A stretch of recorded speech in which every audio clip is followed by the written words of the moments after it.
Welcome to another Capital Ideas. I'm Sandy Bahan, and our guest this week is Cal Hobson from Senate District 16. Is that correct? That's correct. Good Welcome morning. back. Thank you. You're not up for re-election this year. Is that a comforting feeling?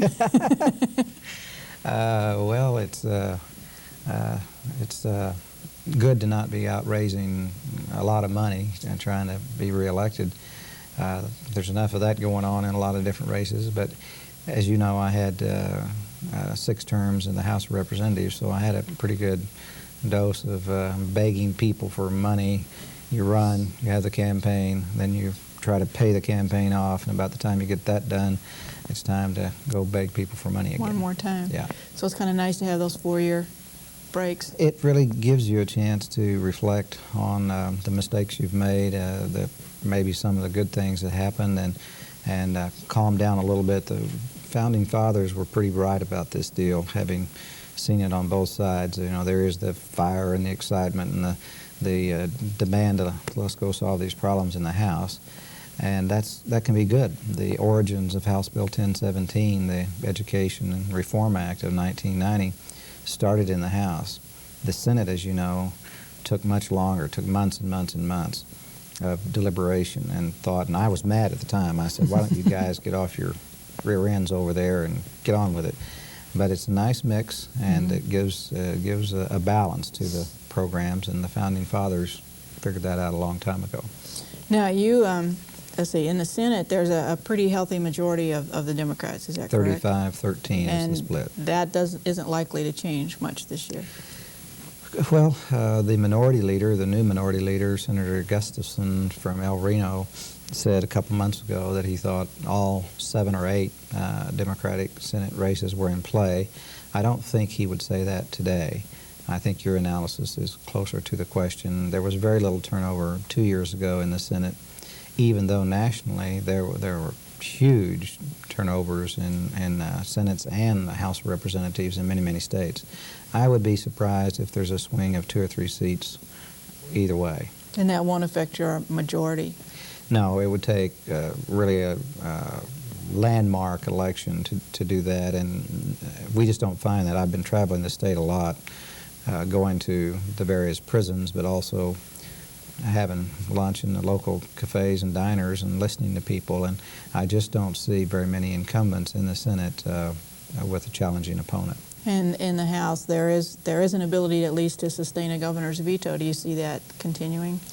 Well, again, if you go back a year, 15 months, right after the elections of '94, there was this talk of revolution, and that Quinetta Wiley, who is the state Republican Party chair, said that the Republicans would take over the House of Representatives this year. That would mean a shift of 15 seats.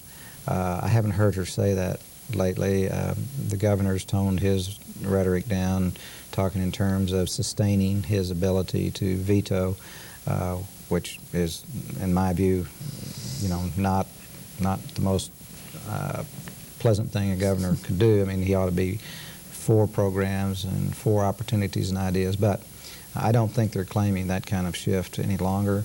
It could be half a dozen one way, half a dozen the other way.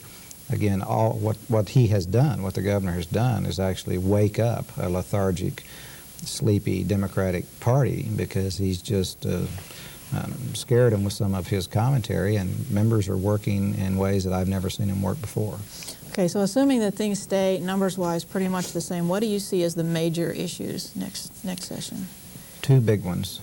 We have to stay on track on our commitment to education. It sounds like an old saw, but it really is not what Oklahoma has done for decades. We've only made this commitment over a fairly short period of years, except for when the Arabs had the price of crude oil at $35 a barrel. Then we put money into education. But we had a good year for higher ed this year. We need to build on that and replicate that.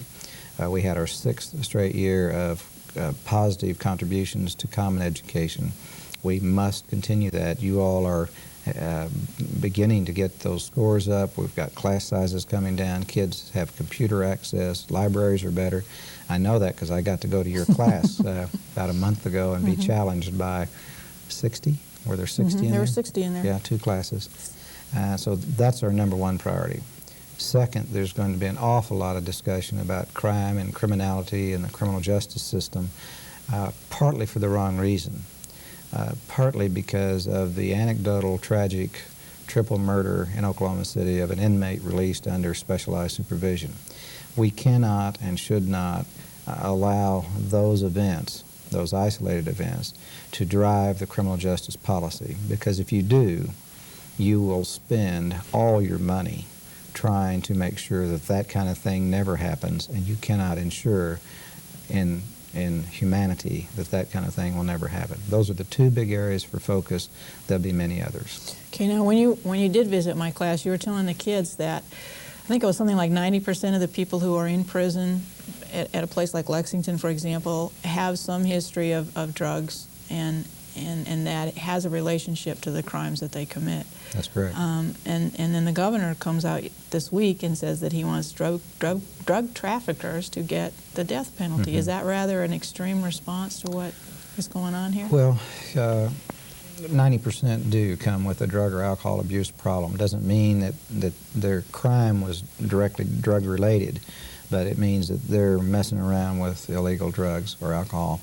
The governor's call, quite frankly, it's 5 weeks before the election. Makes a good headline, but if you look at the numbers or the amount of drugs necessary to ensure that the law would be constitutional, in other words, track pretty close to the federal law. We now have a federal death penalty for major drug traffickers. You really are talking about the Manuel Noriegas of the world. And not very many of those tool through Oklahoma very often. So it would be a crime, a threshold, that would gather up a handful, a dozen or less, I would guess, maybe over multiple years, that would fit that death penalty crime. Is that going to dramatically impact the problem? I don't think so, but it's the kind of thing that the legislature might bite on, because who can resist that kind of suggestion? I just don't think it's going to have the kind of dramatic impact on the problem. There's smarter ways to deal with that problem, and I think they're, of course, education and that early approach rather than what the governor suggested. You came to my class, and you made the statement at that time that you had visited another classroom earlier, and I would assume that you've been invited from time to time into classrooms to talk about your role in the state senate and earlier in the legislature. What's your perception of the classroom and the kids today? Better each year.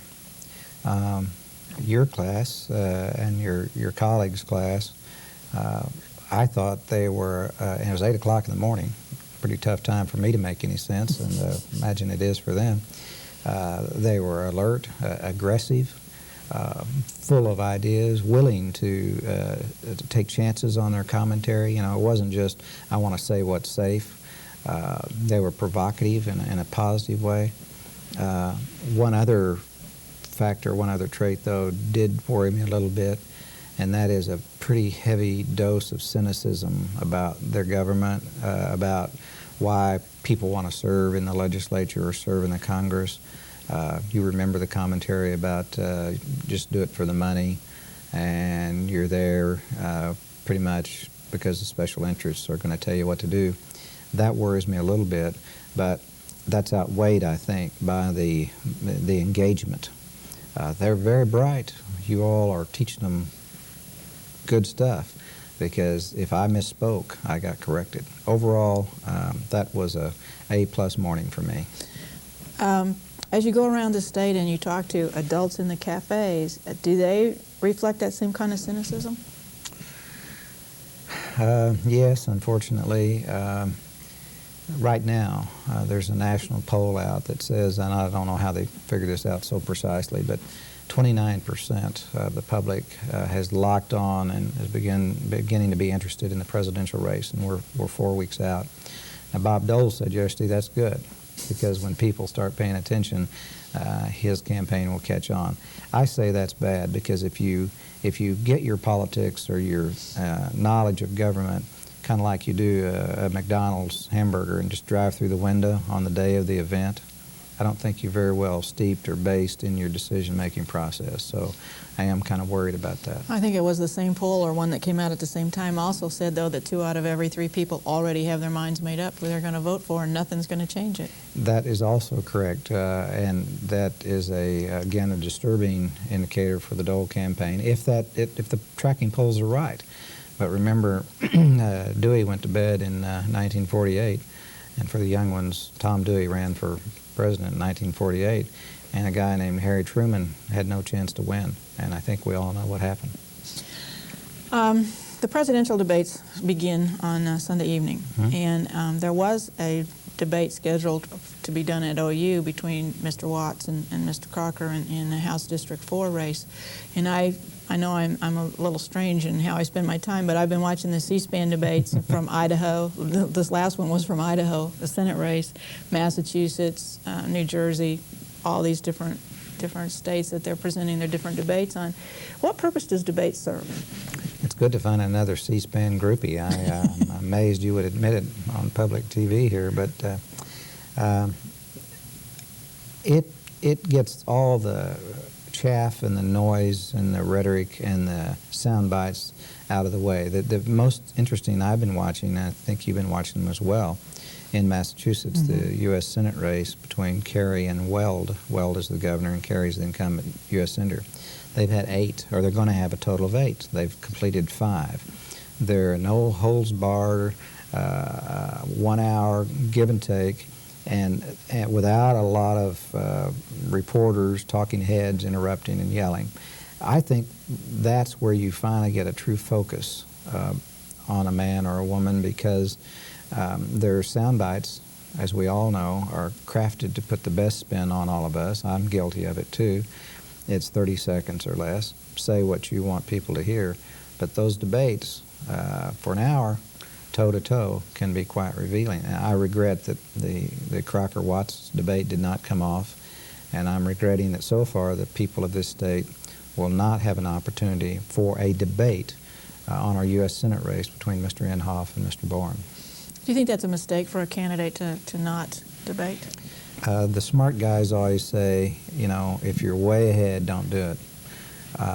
I say it's always a mistake not to debate, because it just seems to me that the person that does not want to debate in the world of politics, which is a world of words, is simply saying either I don't have any good ideas or I don't want to defend the ideas I do have. So I think it's always a mistake not to debate. But the political smart guys will say, oh no, sit on your safe lead and go on down the road. Clinton, the president, really has no choice about that. The public has become, expects presidential debates, and so even with a large lead, if he does indeed have a large lead, he'll be showing up Sunday night. Now, you're not up for re-election this year. You've got 2 years before your seat comes up again. But you have been traveling the state, like you say, visiting prisons as a part of your legislative job, and working with the candidates in this election. And you've identified that education and crime, prisons, will be 2 of the major issues in the legislature next year. Is that based on your visits around the state, or just what you know the legislature needs to do? A little of both, and those are not new topics. I remember sitting here not 18 years ago, but probably 15 years ago, and we had just opened the 2nd large prison at Lexington, and the issue on everybody's mind was crime and criminality. Now, why was that? It was because a guy named Stafford had just committed the Sirloin Stockade murders in Oklahoma City. So the tracking polls said, whoop, that's the #1 issue. And that's what's happened to us now with this event in Oklahoma City. It'll level back out and drop down below some other issues, but right now that's the buzzword and the hot topics.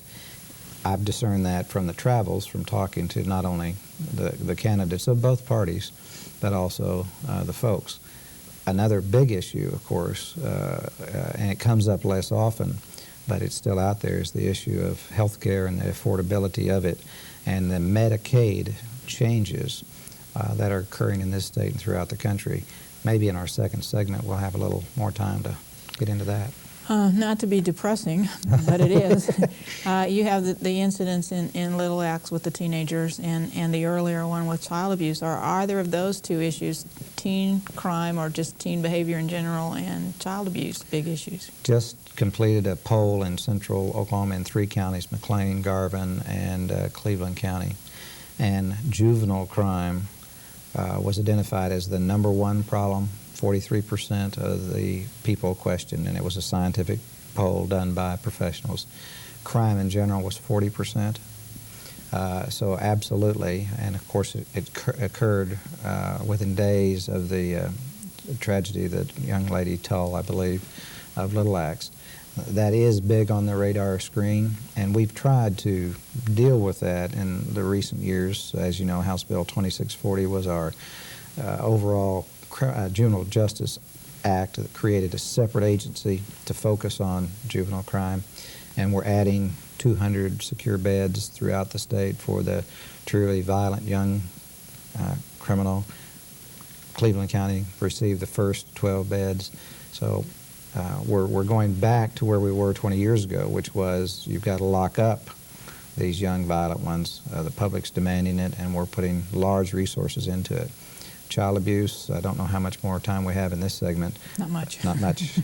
Also very big, again, driven by some cases that are on people's minds. And tough issues to deal with. Absolutely, because there are dozens of suggestions of how to deal with it. None of them totally solve the problem, and quite frankly, each case is unique, challenging, and difficult. Okay, very good. We'll be back in just a moment with 2 students from Central Mid-High.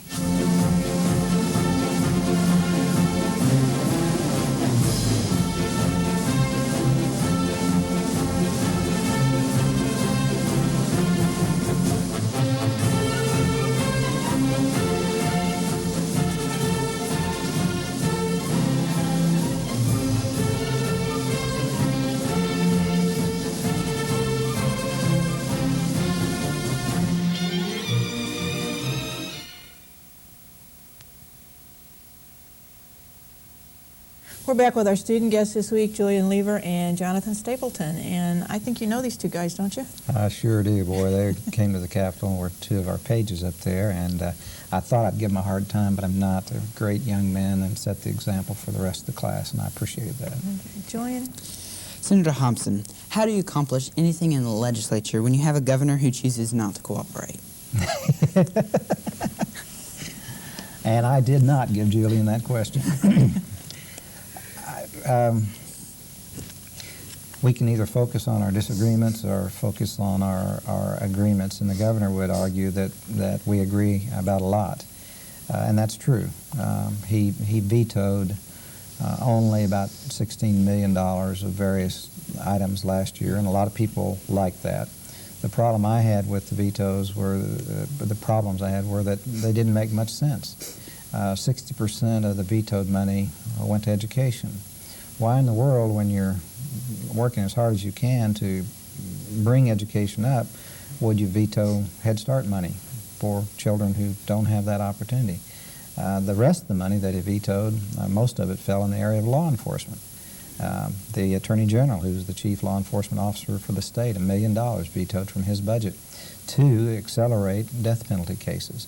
So I think they were just a statement by the governor saying, remember me, I'm here, I'm on the 2nd floor, and I'll veto what I want because I know the House Republicans, to a man and a woman, will sustain my veto, which they have the numbers to do that.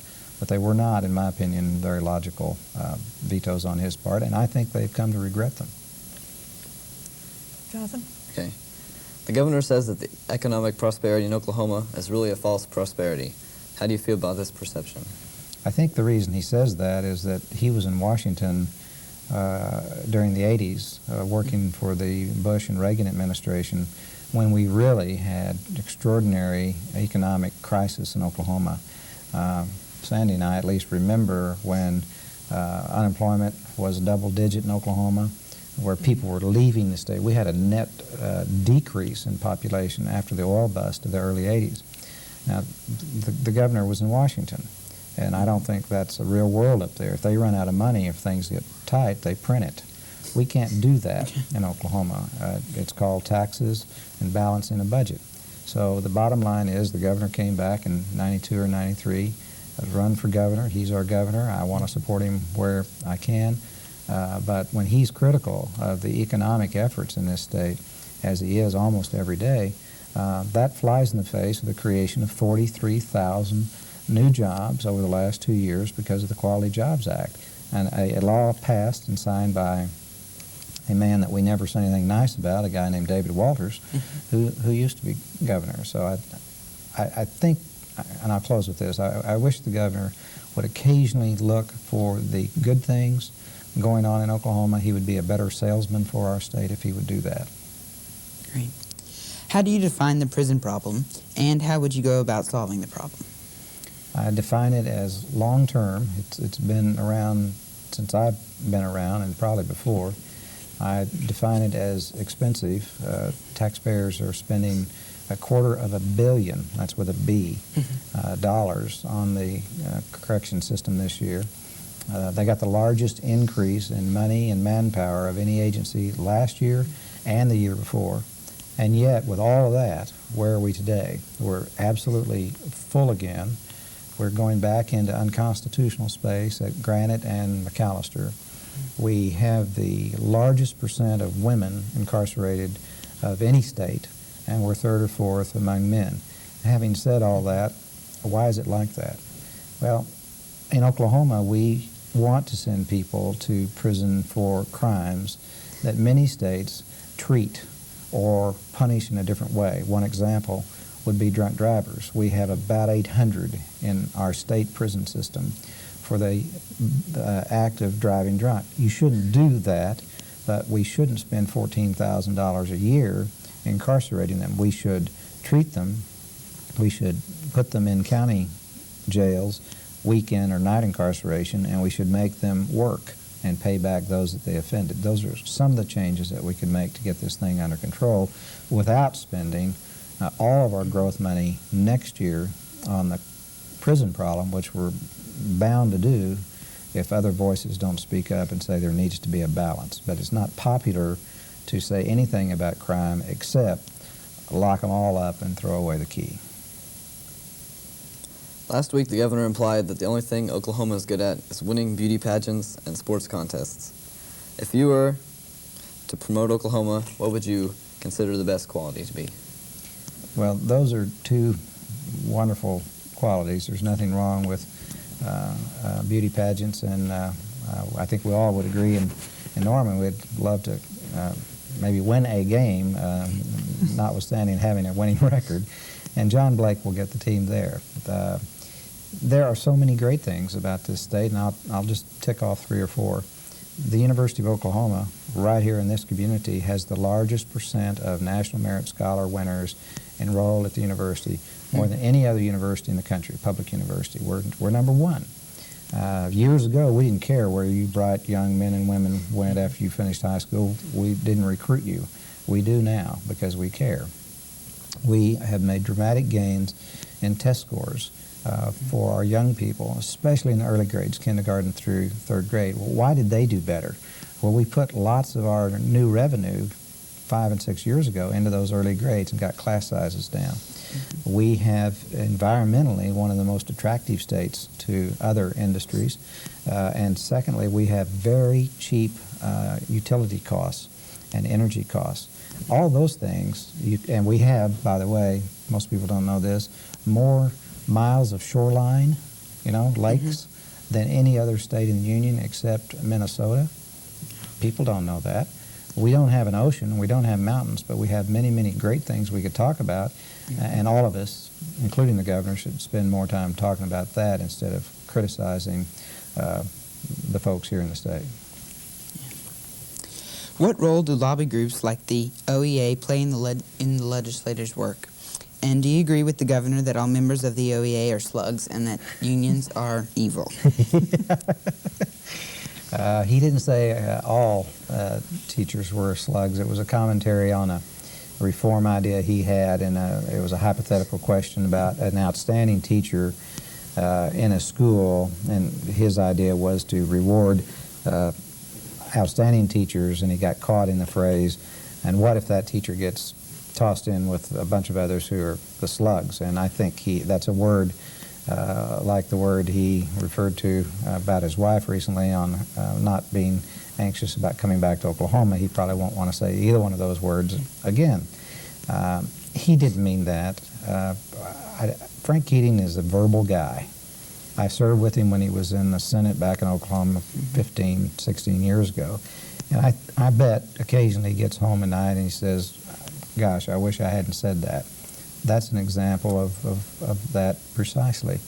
As to the role of lobbying groups, including the OEA and others, it's a growing career field. When I first was elected to the legislature, there might have been a lobbyist list of about 100 names. Now it's between 300 and 400. But I want to say this, in all the years I've been there, and with all the negative stuff you hear about lobbying groups and special interest groups, all they have ever done to me was to provide information of their view of it. They're not going to give you their opponent's view of it. They're going to give you their view of it. And then I decide whether I think they're right or wrong. They are a method of providing information about their particular career field or specialty. It's not an evil force, it's a positive force, but it does get portrayed by all politicians sometimes as just special interest groups. You total them all up, and I tell you what they are. They're a reflection of Oklahoma.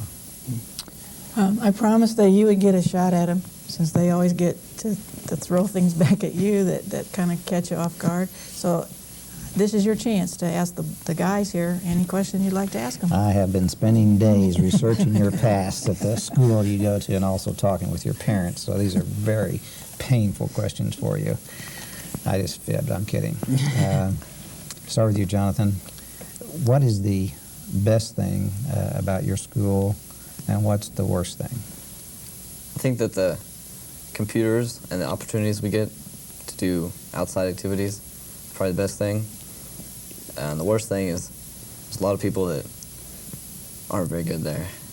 Aren't very good there? Yeah, there's some weird people. Speaking of weird people, no. Jillian, same question. What's the best opportunity that you see, and what's the kind of the problem that you wish we could fix at your school? Well, Jonathan pointed out the computers, but I think that one of the best opportunities is we have a team class, and that's an advanced history and advanced English classroom. We work together and we do projects. It's there's more homework involved, but you get an opportunity to work in groups and learn a lot more. And I'd have to say the worst thing, oh gosh, that McDonald's is closing. McDonald's is closing. Yeah, Yes. that's true. It's moving down the street, right? Yeah. And is that within walking distance? No. Yeah, but not anymore, it's not. Yeah, it's kind of a long hike. Have you ever thought about, when I'm going to give you the story, when I was growing up, I walked 6 miles to school, and it was uphill both ways. And, we only had bologna sandwich to haul into school. Do any kids bring lunches to some Yes, group? absolutely. And is that an alternative that, in the scheme of things, in the big picture of the world here, that you might consider bringing your lunch? Yeah. Just bring a car. Yeah. Bring a car. Do I have time for another, or are we Not tapped really. out? I'm getting the signal that we have to wrap up, but you can ask them one after we're finished here. Okay, we will. I want to thank you very much for coming, and we'll see you again probably early January or February when the session starts and see how things are going. I'll be here. Okay, very good. And we'll be back next week with another Capital Ideas.